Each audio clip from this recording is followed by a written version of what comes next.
And here are a lot of the texts that we originally did not get to see from Michael Waltz, new texts from JD Vance, new texts from Pete Hegseth, all describing what was going on in breaching our security. Here are some of the operational texts that Pete Hegseth sent. Team update, weather is favorable, F-18's launch, trigger-based F-18 first strike window starts. He sent this 31 minutes before the strike even started. I mean, this is all incredibly classified. All right, we've got some breaking news. The Atlantic's editor-in-chief, Jeffrey Goldberg, has just posted a follow-up to his bombshell article the other day detailing how he was accidentally added to a Signal group chat where our top officials were discussing war plans. Now, in Goldberg's follow-up, he essentially calls the bluff of senior Trump officials and Trump himself. He proves them wrong, and he shows the texts that he didn't show during his first write-up. If we take a step back, this was actually a pretty clever trap from Jeffrey Goldberg, and it was also just him showing caution with the legality of releasing this stuff. So Jeffrey Goldberg posted the first article and didn't include the classified intelligence, the classified texts, and then all of the Trump administration officials took the bait and said, hey, there was no classified intelligence, there was nothing classified in there, and now we know there was. Now we have the exact texts of Pete Hegseth, Mike Waltz, Tulsi Gabbard discussing the exact dates, times, locations, strike patterns of these targeted missile strikes, and that is necessarily classified. If you're talking about the strike targets and the date and times of missile strikes before they happen, then that has to be classified. It has to be classified intelligence. So this chat titled Houthi PC Small Group contained a few people, and let's jump into this new article titled Here are the attack plans that Trump's advisors shared on Signal. Easily one of the biggest stories out, and Jeffrey Goldberg and Shane Harris write, the administration has downplayed the importance of the text messages inadvertently sent to the Atlantic's editor-in-chief. So, about that Signal chat, writes Jeffrey Goldberg, on Monday, shortly after we published a story about a massive Trump admin security breach, a reporter asked the Secretary of Defense, Pete Hegseth, why he had shared plans about a forthcoming attack on Yemen. He answered, quote, nobody was texting war plans, and that's all I have to say about that. And that was basically uniformly the response from the Trump administration. Everybody from Caroline Leavitt to Trump himself, they said, hey, there was no classified intelligence in this text chain. So at a Senate hearing yesterday, the Director of National Intelligence, Tulsi Gabbard, and the Director of the CIA, John Ratcliffe, were both asked about the Signal chat, to which Jeffrey Goldberg, the editor-in-chief, was inadvertently invited and added to. Quote, there was no classified material that was shared in that Signal group, Tulsi Gabbard told members of the Senate Intelligence Committee under oath. Under oath, she said this. They all said this under oath, and that is one of the big headlines here as well. Ratcliffe said much the same. Quote, my communications, to be clear, in the Signal message group were entirely permissible and lawful and did not include classified information. Interesting. So his wording is interesting. He said, my communications. So there's a reality where if he didn't himself send anything classified, maybe he can get away with not lying under oath, but Tulsi Gabbard might be screwed. And if you appreciate this video, by the way, all that I ask you is you scroll down and hit that like button. It really does help boost this message at a time when the Trump admin is trying to control the narrative and downplay this. But this continues. Donald Trump asked yesterday afternoon about the same matter, said, quote, it wasn't classified information. Now, here's the thing. Among the texts were detailed launch times for the F-18 fighter jets, drone strike windows, target confirmations hours before it happened, intelligence assessments, operational sequences for upcoming strikes. As I said, this necessarily has to be classified intel, because if it was unclassified, then that means it could easily fall into enemies' hands, and then it's not really a covert operation where you're secretly striking somebody. It's by definition not secret then. These statements provided us with a dilemma, writes Jeffrey Goldberg. In the Atlantic's initial story about the Signal chat, the Houthi PC small group, as it was named by Waltz, they withheld specific information related to weapons and the timing of the attacks because they didn't want to put American citizens at risk. As a general rule, they write, we do not publish information about military operations if that information could possibly jeopardize the lives of U.S. personnel. That's why we chose to characterize the nature of the information being shared and not share specific texts. So, reporters from The Atlantic, the editor-in-chief of The Atlantic has a better brain, has better instincts when it comes to intelligence and national security than our actual intelligence officials. And I do want to say, again, this was not some off-the-cuff leak. This was the Secretary of Defense texting a specific strike timeline, including the exact takeoff windows, into a chat with no verification of the recipient list. Like, I just want to take a step back for 1 second. This drunken, stumbling asshole, I'm not saying he was drunk at the time, but we know that he has a problem with drinking. He just texted exact takeoff windows and strike confirmations into a chat without even verifying the recipient list. One of the messages even acknowledged that the launch was just 31 minutes away. So in a digital age where seconds matter and information can move faster than missiles, that breach was dangerous, incredibly dangerous. Again, information can move faster than missiles. Therefore, these texts saying, hey, in 31 minutes we're going to launch, that's incredibly, incredibly dangerous. But returning to the article, the statements by Hegseth, Gabbard, Ratcliffe, and Trump, combined with the assertions made by numerous admin officials that we are lying about the content of the signal texts, have led us to believe that people should see the texts in order to reach their own conclusions. Thank you. I very much so appreciate Jeffrey Goldberg posting these. Make sure you drop some blue hearts for Jeffrey Goldberg of The Atlantic actually being responsible in posting the text. There is a clear public interest in disclosing the sort of information that Trump advisors included in non-secure communication channels, especially because senior admin figures are attempting to downplay the significance of the messages that were shared. Holy shit, they got caught lying. They got caught lying red-handed. I mean, I can't tell what the worst scandal is. And let me know what you guys think. What's the worst scandal on this? The initial intelligence leak, or the fact that every single Trump administration official basically just got caught lying uniformly, and we have clips of all of them doing so on camera? Like, let me look up something I saw really quickly yesterday. You guys might find this interesting. Charlie Kirk posted on his YouTube. I was wondering how Charlie Kirk was going to spin this, right? And he posted on his YouTube, the real scandal would have been if we discovered J.D. Vance, Pete Hegseth, etc. were saying one thing to voters in public while completely contradicting themselves in private. Instead, we have clear symmetry and consistency of messaging. By clear symmetry, you mean clear symmetry in lying, right? What do you mean J.D. Vance and Pete Hegseth are being completely transparent? We haven't even gotten to the text. Sorry, let's keep going. So Goldberg continues, experts have repeatedly told us that the use of a signal chat for such sensitive discussions poses a threat to national security.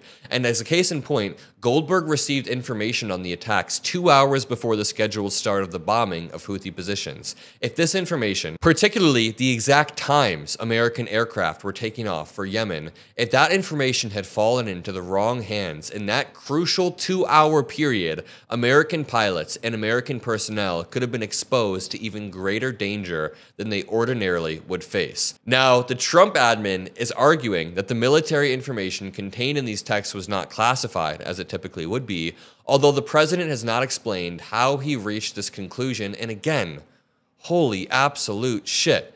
They lied about this. Of course they did, but I mean, they all got caught red-handed lying uniformly. Yesterday, Goldberg asked officials across the Trump admin if they objected to us publishing the full text. In emails to the CIA, the DNI, the National Security Council, the DOD, the White House, they said, in light of statements today from multiple admin officials, including the Senate Intelligence Committee, that the information is not classified, does that mean that we can post it? We're considering publishing it. And late yesterday, Caroline Levitt responded, quote, as we have repeatedly stated, there was no classified information transmitted in the group chat. However, the CIA director and national security advisor have both expressed today that does not mean we encourage the release of the conversation. So, Goldberg called Caroline Levitt's bluff. And now, let's see this. As we wrote Monday, much of the conversation in the Houthi PC small group concerned the timing and rationale of the attacks on the Houthis and contained remarks by the Trump admin officials about the alleged shortcomings of America's European allies.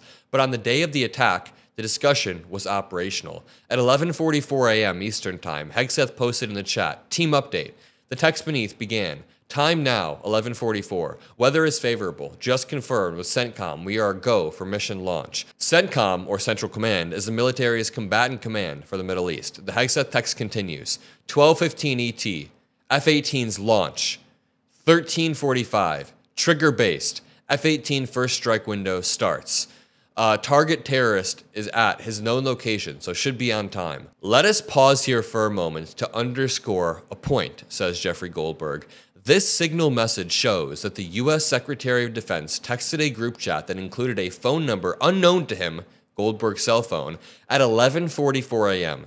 This was 31 minutes before the U.S. warplanes launched, and 2 hours and 1 minute before the beginning of a period in which the primary target, the Houthi terrorist target, was expected to be killed by these American aircraft. Again, 31 minutes before the U.S. warplanes launched, and 2 hours and 1 minute before the attack, our Secretary of Defense sent out a text in a group chat with an unknown number. Imagine if this text had been received by someone hostile to American interests, or someone merely indiscreet and with access to social media. I've said this many times. What if it happened to be Tucker Carlson, and then Tucker Carlson screenshots it and sends it to a buddy, but then that buddy happens to be kind of more Russia-aligned, because I'm sure Tucker Carlson has buddies who are Russia-aligned. The Houthis would have had time to prepare for what was meant to be a surprise attack if this leaked at all. The consequences for American pilots could have been catastrophic. The Hegseth text then continued. 14:10, more F-18s launch, second strike package. 14:15, strike drones on target. This is when first bombs will definitely drop, pending earlier trigger-based targets. And then, we are currently clean on OPSEC, that is operational security. He then talks about more strike starts, and then Godspeed for our warriors. Shortly after, J.D. Vance texted the group, "I will say a prayer for our victory." At 1:48 p.m., Waltz sent the following text containing real-time intelligence about conditions on the attack site, apparently in Sana'a. VP, building collapsed, had multiple positive ID. Pete Kurilla, the IC, amazing job. Waltz was referring here to Hegseth, General Michael Kurilla, the commander of the Central Command, and the intelligence community, or IC. The reference to multiple positive ID suggests the U.S. intelligence had ascertained the identities of multiple Houthi targets using human or technical assets. 6 minutes later, the vice president, apparently confused by Waltz's message, wrote, "What?" At 2 p.m., Waltz responded, typing too fast. The first target, their top missile guy. We had positive ID of him walking into his girlfriend's building, and it's now collapsed. And here are a lot of the texts that we originally did not get to see from Michael Waltz. New texts from J.D. Vance. New texts from Pete Hegseth, all describing what was going on in breaching our security. Michael Waltz said, "Team, establishing a principals group for coordination on Houthis, particularly over the next 72 hours. And you can see the original message. Michael Waltz added you to the group. There were 19 members of the Houthi PC small group, and they were sending messages without actually checking who was in the group. Now, I really quickly, before digging into this, just want to talk about the response of the Trump administration. A point that I always make is that the Trump admin is uniquely bad at responding to any sort of crisis. Now, times of crisis stress us all out, but both Trump administrations have not only been uniquely bad, but they are reckless, careless, sloppy, and my 4-year-old cousin would handle any of these crises better than the Trump admin does. Whether it was the COVID crisis, where Trump gave daily pressers melting down, whether it was the election denialism, where he gave daily pressers melting down. What about that plane crash in D.C., where he gave a presser the next day melting down about DEI, and now they're all doing the same thing about this. So the Trump administration has been saying that this is not classified information, but their definition of classified appears to be wildly inconsistent with the operational standards that govern national security, or in other words, they're just lying. They're absolutely lying about what is classified and what's not. So after the group chat gets initiated, they all provide their names. Dan Cass for Treasury, Dan Caldwell for DOD, Brian McCormack for NSC. And then Michael Waltz says, team, you should have a statement of conclusions with taskings. Actually, to go back, remember, Jeffrey Goldberg never types in the group chat, and nobody finds that strange. Nobody ever finds it strange that Jeffrey Goldberg doesn't introduce himself. Team, I am out for the day doing an economic event in Michigan, but I think we are making a mistake. 3% of U.S. trade runs through the Suez. 40% of European trade does. There's a real risk that the public doesn't understand this or why it's necessary. So J.D. Vance was privately disagreeing. This also contradicts what Charlie Kirk was saying. The real scandal would have been if we discovered J.D. Vance was saying one thing to voters while completely contradicting themselves. Doesn't that seem to be exactly what they're doing? So J.D. Vance continues, the strongest reason to do this, as POTUS said, is to send a message. But I'm not sure the president is aware how inconsistent this is with his message on Europe right now. There's a further risk that we see a moderate to severe spike in oil prices. I am willing to support the consensus of the team and keep these concerns to myself. Okay, can I just reiterate? J.D. Vance is saying in this text, I am willing to support the consensus and keep my concerns to myself. I'm not going to publicly push back. And Charlie Kirk's response is, I'm so glad that J.D. Vance is aligned publicly and privately. These people are such snakes. Then Joe Kent says, there is nothing time-sensitive driving the timeline. We'll have the exact same options in a month. The Israelis will likely take strikes and therefore ask us for more support, but that's a minor factor. Ratcliffe says, from a CIA perspective, we are mobilizing assets to support now, but a delay would not negatively impact us. Okay, they're going to claim this isn't classified. This is by definition a classified conversation. They are literally talking about the potential timelines for all of this. When Trump and Elon Musk said they were going to provide more transparency in their administration, this is not what we meant at all. And keep in mind, Tulsi Gabbard testified under oath about 24 hours ago exactly that no classified information was shared whatsoever. John Ratcliffe echoed that claim exactly. Trump himself brushed it off, not under oath, but brushed it off in front of the cameras, saying it quote-unquote wasn't classified. But as Warner said, you can't have it both ways. Either you take national security seriously or you don't. Either you apply the standards consistently or your outrage is purely political performance. Because in these texts, they are talking about whether to move the timeline back a month. You guys understand how that is inherently classified, the timeline for striking enemies. The Houthis can't know if you're going to strike them in April or if you're going to strike them in March. That's not the Houthis' business whatsoever. That is our business. You can't send timestamps, strike sequences, internal assessments, and then say that none of this is classified whatsoever. And honestly, the broader concern that I keep going back to isn't just about the one botched chat. It's a few questions that are now raised. How many times have they made a reckless call like this without even realizing it? How normalized has this amount of recklessness been in this admin? How normalized is this lying becoming to the American people? I mean, of course, they got caught red-handed lying, but like they tried to normalize it. They tried to get away with this. Thank God Jeffrey Goldberg posted the full text and called their bluff. But when military plans are shared on unsecured apps, you don't tell the public to just shrug it off. That's not strength. That's not putting America first. That's the type of institutional rot and brushing stuff under the rug that the Trump administration has been trying to push away. The Trump administration has been trying to call out. So they talk about, we already read these texts. I fully share your loathing of European freeloading. It's pathetic. But here we go. Here are some of the operational texts that Pete Hegseth sent. Team update. Weather is favorable. F-18's launch. Trigger-based F-18 first strike window starts. He sent this 31 minutes before the strike even started. I mean, this is all incredibly classified. And then they're sending emojis afterwards. Just absolute idiots. Absolute idiots. And then we have a screenshot of the people in the group chat. Let me know what names you recognize. We know Michael Waltz. We know Scott B., likely Scott Bessent, Walker Barrett, Brian, Pete Hegseth. We know Dan Katz and Joe Kent. We have SM, which we believe was Stephen Miller. We've got Mike Needham. I don't know Mike Needham. I know John Ratcliffe, CIA. I know Susie Wiles, of course. We know J.D. Vance, Steve Witkoff, Alex Wong. So a lot of recognizable names. And then Of course, good old Jeffrey Goldberg sitting in the group chat, just taking in all this classified information. You know, this was a bit of a longer video. If you enjoyed it, if you appreciate what I do, drop a like. I love each and every single one of you, and I'll see you in the next video. Peace out.